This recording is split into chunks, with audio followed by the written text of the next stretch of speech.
In this session, we want to update you on the progress in Segment 2. Segment 2, similarly like Segment 1, has not yet initiated final design. These two segments also are not yet funded to go to construction. However, we thought it is important to update you on the status and some of the key issues that we're looking at in Segment 2. Segment 2 begins just north of Equipment at Little White Oak Bayou on I-45, and then goes north to Airline Drive. Segment 2 will be delivered as two projects.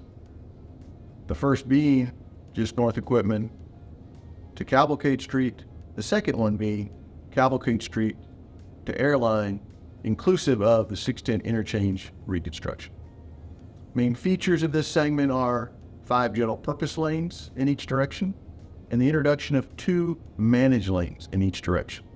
Today there's an existing single reversible HOV.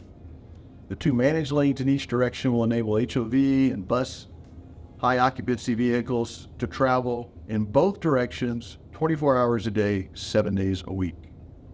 Other key features in this segment are drainage improvements. There are a number of culvert locations at 610, crossing the 45 at Patton, and Little White Oak Bayou North Equipment that will be replaced with bridges. Those culvert replacements, which are listed as 14 and 16 in the exhibit materials, will have a significant benefit to reducing the floodplain, especially in Independent Heights today, where much of that neighborhood experiences flooding during certain events.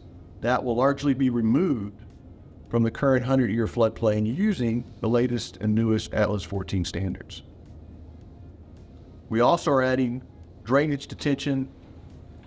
The existing truck stop there south of Patton will be turned into a detention basin.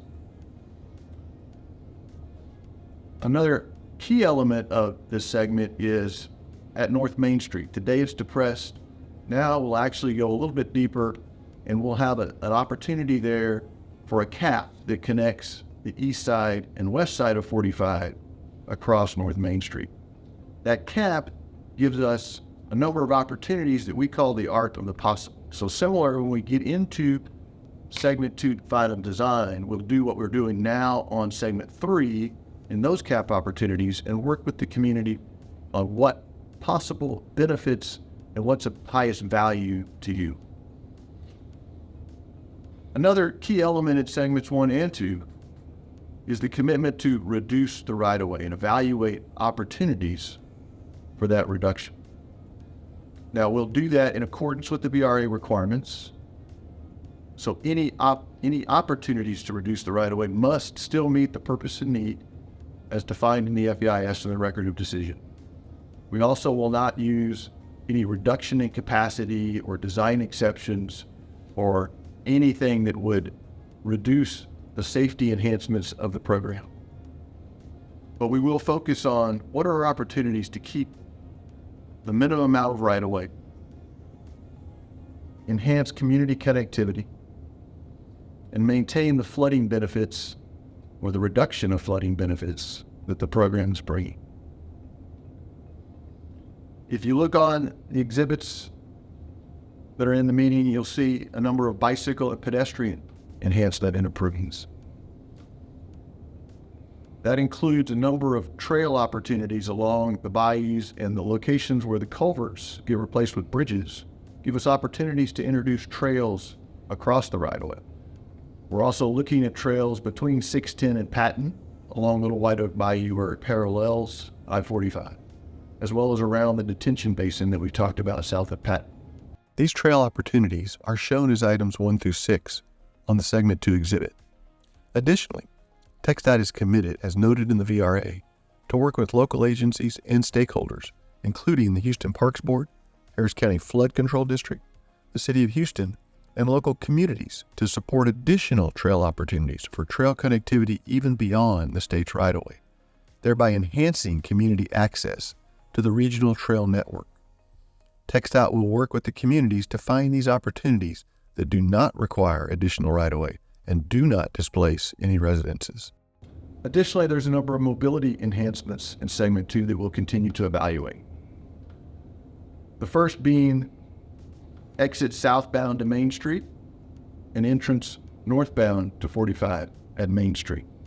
This is in direct response to public input and to commitments that we have in the VRA and with the City of Houston.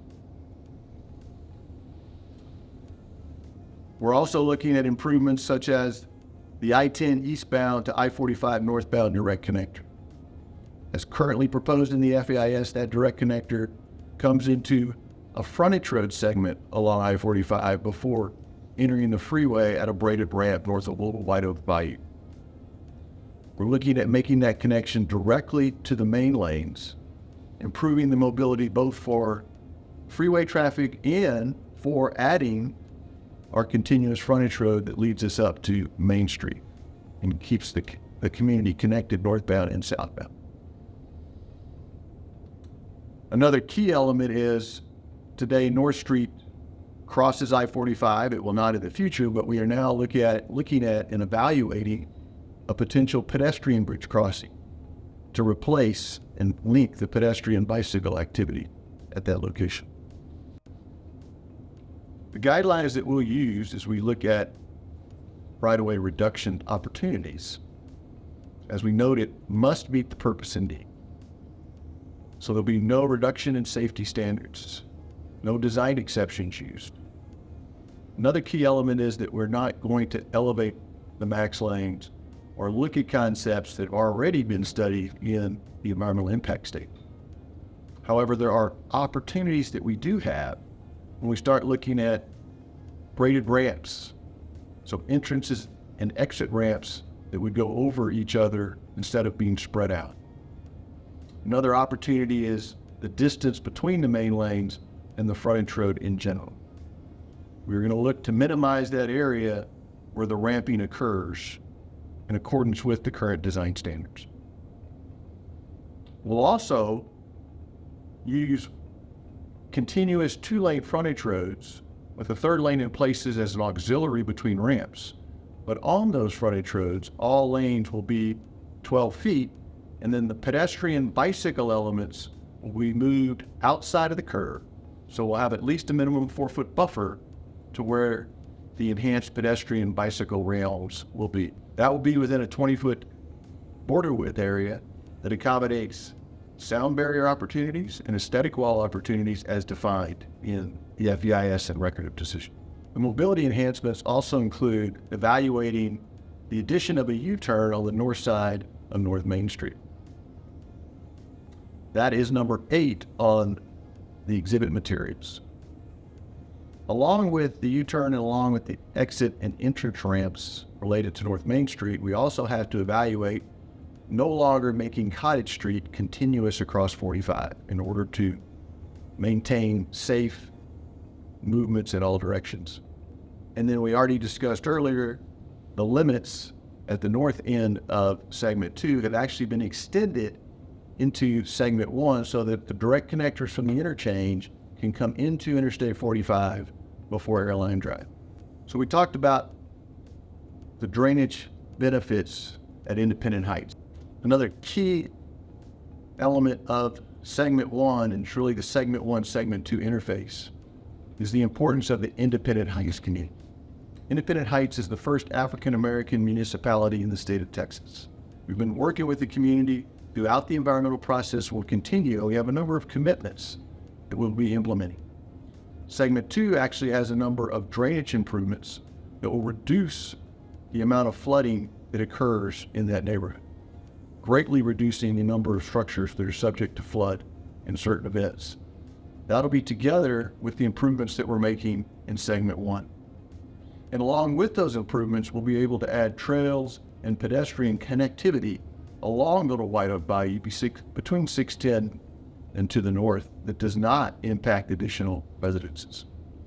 We're also working with the community to add additional green space, improved air quality benefits, and then specifically working on signage and other elements to bring and highlight the importance of this community, historically and culturally.